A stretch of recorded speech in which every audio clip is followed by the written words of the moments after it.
Hello, everybody. Welcome again to Keystone Film Review. We just saw The Wild Robot. Ooh. Directed by Chris Sanders, written by Chris Sanders, based on the book by Peter Brown, starring Lupita Nyong'o, Pedro Pascal, Kit O'Connor, Bill Nighy, Matt Berry, Stephanie Sue, Ving Rhames, Mark Hamill, Catherine O'Hara, and several others. D. Bradley Baker, that's a name I recognize.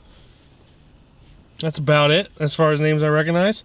But yes, this is an animated film about a robot who is wild because it is lost, and then it activates, and then it learns to live with animals and speak with animals and all that stuff. Yeah, it becomes one with nature. Technology, nature, meeting, coinciding. I mean, I'd be lying if I said I was like really excited for this movie. I wasn't like not looking forward to it. But it wasn't one that was like super high on my list or radar or what have you. For me, it was when the trailer first dropped, I was like, oh, that actually looks pretty cool. Yeah. And then the more I saw it, the less I was like, I could see it. You know, That's exactly what it was for me. I could see it. Yes. And then we saw it. We did see it. Where do we begin? Where do we begin? Do you have anything to say? Listen.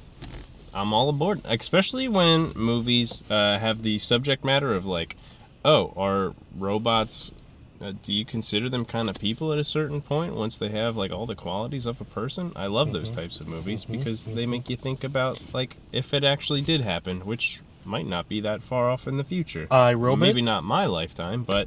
Giant robot? Yep. Iron Giant. Oh, that's what I meant to say. Iron Giant, not Giant Robot. I love movies like that because it's a good topic to think about, and also scary at the same time. Yes. AI, artificial intelligence. In this one, the movie, not the thing. Not the thing. That's not many robots. That's just a scary thing. I mean, like, I know what he meant. Stop it. Never. So like the fact that was a big major kind of topic in this movie, not like within itself, but more just like for us than in the theme of the movie. I guess it kind of was. They're like, this thing's a monster, not based on like a soulless robot or anything, but just because it's a big scary new thing in its wilderness. Yeah. So yeah, once I saw the cute little ducky and the big monster robot, I was like, ooh, cuteness overload. Let me get a piece of that. And then it was all beautifully orchestrated with a nice little art style that at first I kind of didn't like because it felt like it might have been like AI artwork in a way, but then it grew on me the more I saw more of it. The latest Puss in Boots movie has a similar art style.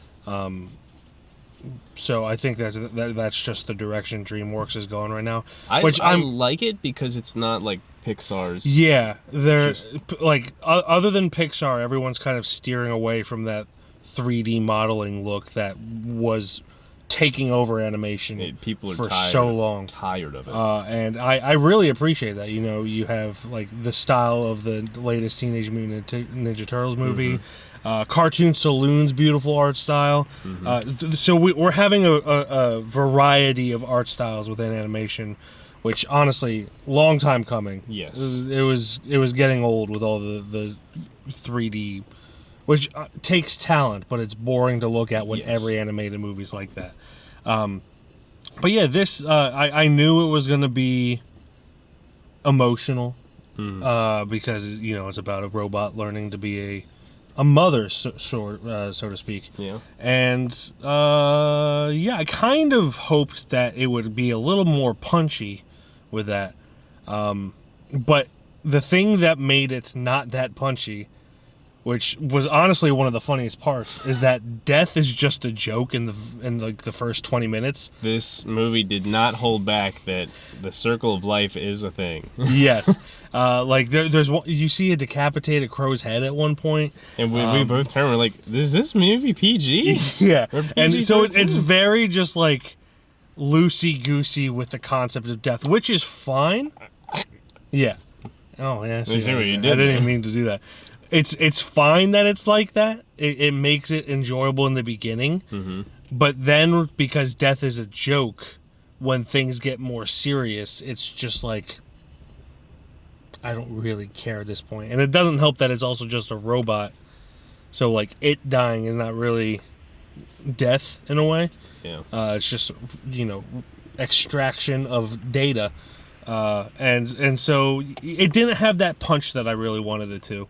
But I still had a fun time watching it. I think it's a good movie. Matt Berry as a beaver.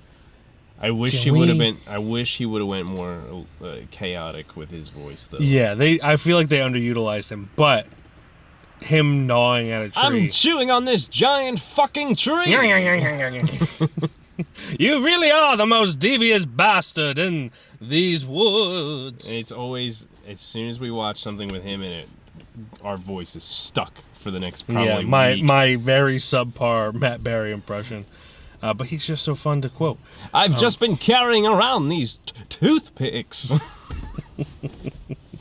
Yeah, the first 20 minutes was chaotic. Yes. And like there's it does not hold back on what the circle of life is like once Roz kind of lands on this island, washes ashore on this island.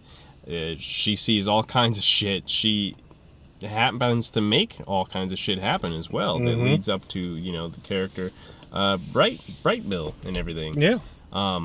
It's fucking chaotic, and like you said, at a certain point, it's just like there's a lot going on with this, and at a certain point, it kind of tuned off of it, and towards the middle and the end, it kind of just made jokes toward itself. It's like, all right, maybe we'll stop eating each other, maybe we'll do a peace treaty. We won't become the predators like we have been the first 20 to 30 minutes of this movie, which.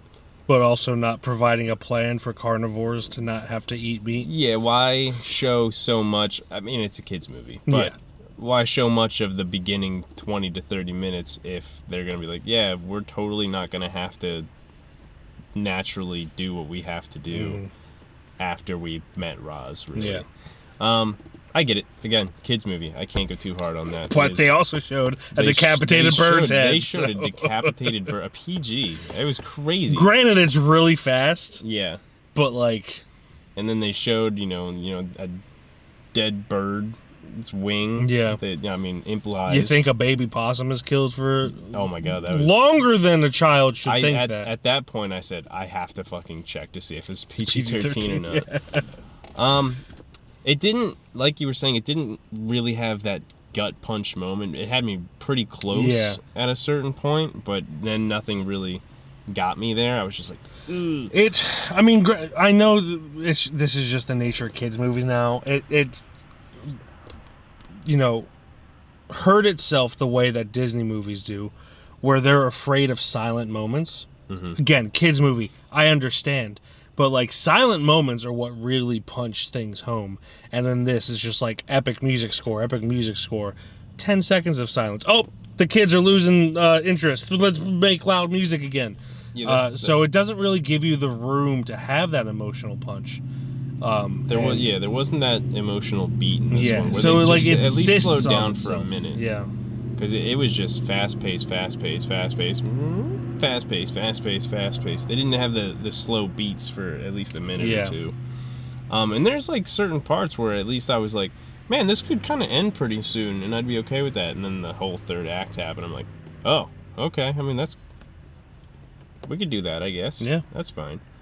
Some underlying themes that I thought were pretty good with it were global warming. They didn't talk about it, but they kind of just showed. Yeah, Golden Gate Bridge is underwater. Whales are swimming above that. Obviously, the really bad snowstorm that's going to happen in this movie. Congrats, you just found that out. So that was pretty cool. They didn't talk about it at all. They just showed it. Yeah, it's from the animal's perspective. They so it did not sense. make it a big deal at all. Yeah. Parenthood, and even though it's a robot, how she's willing to override her own shit to be something better for this little baby boy. I thought that was all cool. I'm not even a parent. I was like, man, that kind of hits home. Me and my imaginary child. Me and my imaginary baby boy. Yeah. But I mean, the voice performances were great. I appreciated that they had the voice performers making noises rather than what a lot of animated movies do, where they kind of just do sound effects. For instance, there's a part where Pedro Pascal's character burps, and you could tell it's him burping. It's not like a Shrek sound effect or whatever. I don't even know if Shrek has a burping sound effect. I feel like he does. definitely burps. He definitely burps, but I can't remember if it's like a sound effect. But like you know, everyone knows what a sound effect burp sounds like. Also, Pedro had to have a lot of fun with this role. I feel like the character's probably close to him as well. Yeah. I haven't seen any really interviews of it, but just because kind of how he seems to be, I feel like this character he would have loved to play a lot. Yeah. And he definitely sounded like he had fun, because all of his little voice notes that he had were generally just, he seemed like he was having a good time in that little booth of his, whatever definitely. it was, a closet or not. But yeah, overall, it's a fine movie. It's your typical September release, which is like decent to bad. This one's decent. But it's as good as a December movie gets, with the, occasionally you get a fantastic September movie like Dread. That was a September movie. But yeah, this is just like good. Good enough to be. I'll probably watch it with my kids at some point. One of my favorites this year. I'll be honest. Yeah? I'll be honest about that. Nice. I feel like you enjoyed it a little bit more than I did. I did. There we go. I'm letting you have it though. Ratings? Yes. I'd give it a 4 out of 5. 4 out of 5. Yeah, I mean, I really wish that it had that just emotional punch, or when it was getting close. There was a scene in this where it was getting close to that, and then it changed up the tone way too quick, in my opinion. If it held on that for like 30 more seconds to a minute, maybe it would have taken some tears out of this soulless body. But yeah, it's a fine movie. It might be better on the second watch. Who knows? We'll see. So I'm going to give it 3.5 out of 5. There it is. I would have given it a 4.5. It was the gut punch that didn't get me there yet, and then the third act kind of felt like it took away from the rest of it. It also rushed the third act. It definitely rushed it a lot. That's the only thing that didn't give it a 4.5. Yes. So 4 it was for me. Yeah. So that is what we thought of The Wild Robot. That's what we thought of that robot. If you saw The Wild Robot, let us know what you thought down below. What is your favorite Matt Berry quote? What? Well, yes. You really are the most devious You and he bastard. were bodies, weren't you?